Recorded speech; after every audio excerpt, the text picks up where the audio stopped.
Now today we are going to discuss about the probability sampling techniques. तो let me just try to understand and recall कि भी probability sampling techniques में हमने क्या बोला था कि भी probability sampling techniques में हर एक element के पास equal chance होता है to be selected in the sample because the population is known and sampling frame is available to us. So today we are going to discuss about the various methods. कि भाई probability sampling techniques के अंदर कौन-कौन से methods हैं हमारे पास. So now let me just start and we will go and discuss one by one each of them. First one is simple random sampling. The purest form of probability sampling techniques. कि जहाँ पे क्या होगा, each of the elements in the population has a known and equal probability of selections. Once again same चीज कि भाई यहाँ पे क्या हो रहा है कि भाई हर एक एलिमेंट के पास हर एक एलिमेंट आपके लिए नोन है, आपको पता है, और हर एक एलिमेंट के पास सिलेक्शन होने का सैंपल के अंदर आने का चांसेस कैसा है, इक्वल है. There is a equal probability of selection. क्यों? Once again as a researchers आपके पास सैंपल के बारे में प्रॉपर इंफॉर्मेशन होगी, सैंपलिंग फ्रेम आपके पास अवेलेबल होगा कि भाई वो सैंपलिंग फ्रेम के अंदर कौन कौन है, उनका नाम, उनकी कॉन्टैक्ट डिटेल, सारी इंफॉर्मेशन आपके पास होगी. एंड बिकॉज ऑफ दैट हर एक बंदे के पास इक्वल चांस होगा. Each possible sample of a given size n has a known and equal probability of being the sample actually selected. क्या आप सैम्पलिंग डिस्ट्रीब्यूशंस की बात कर रहे हैं, वेरियस परम्यूटेशंस एंड कॉम्बिनेशंस की बात कर रहे हैं कि भाई मैं अगर डिफरेंट तरीके से सैंपल्स निकालूंगा, सैम्पलिंग फ्रेम में से अलग अलग तरीके से मैं सैंपल्स को निकालूंगा, तो हर एक बार सैंपल्स को जो निकालने का सैंपल सिलेक्शन का जो प्रोबेबिलिटी होगा वो नोन होगा और इक्वल होगा. It means every element is independent of each other.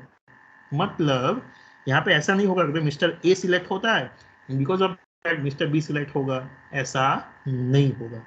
सारे एलिमेंट्स जो है, सारे रिस्पॉन्डेंट्स जो है वो इंडिपेंडेंट है.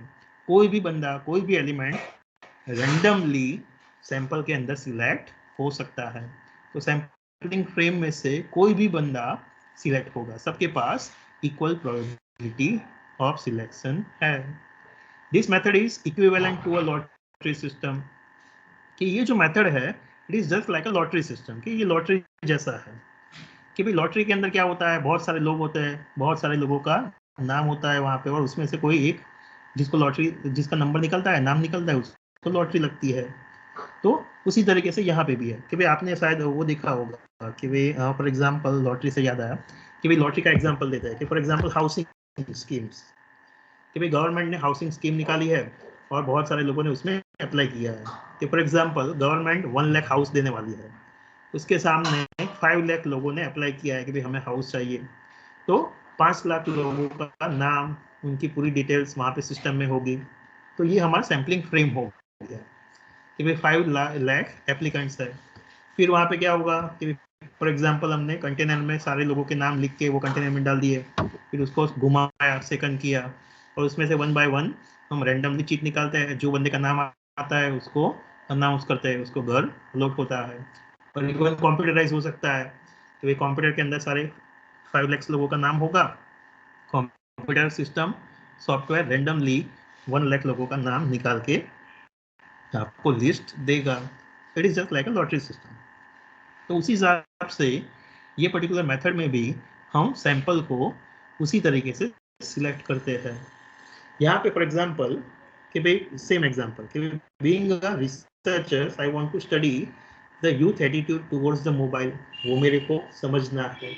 तो for that for example I am selecting the one particular division, कि मैं एक डिवीजन को सिलेक्ट करता हूँ. क्यों? तो भाई वो डिवीजन का अटेंडेंस सीट मेरे पास होगा. तो वो क्या हो गया, मेरा सैम्पलिंग फ्रेम हो गया. मेरे को पता है कि ये जो पर्टिकुलर डिवीजन है उसके अंदर 120 बच्चे हैं. तो अटेंडेंस सीट में से मेरे को सारे बच्चे के नाम, उनके रोल नंबर, पूरा लिस्ट मेरे पास है. तो मैंने क्या किया, I just make a cheats कि भाई मैं एक बाउल लेके आया और मैं 1 बाय 1 चीट बना रहा हूँ. Roll number 1, roll number 2, roll number 3, ऐसे चीट्स बना के वो बाउल में डाल देता हूँ. तो ऐसे 120 चीट्स बना दिए रोल नंबर के बेसिस पे और बाउल में डाल दिए.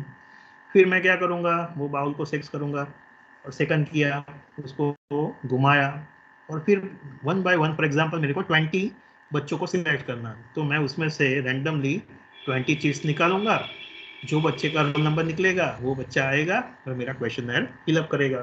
तो उसे कहते हैं सिंपल रैंडम सैम्पलिंग मेथड, कि जहाँ पे क्या होता है, आप सैम्पलिंग फ्रेम में से कोई भी एलिमेंट्स को रैंडमली सिलेक्ट करते हो।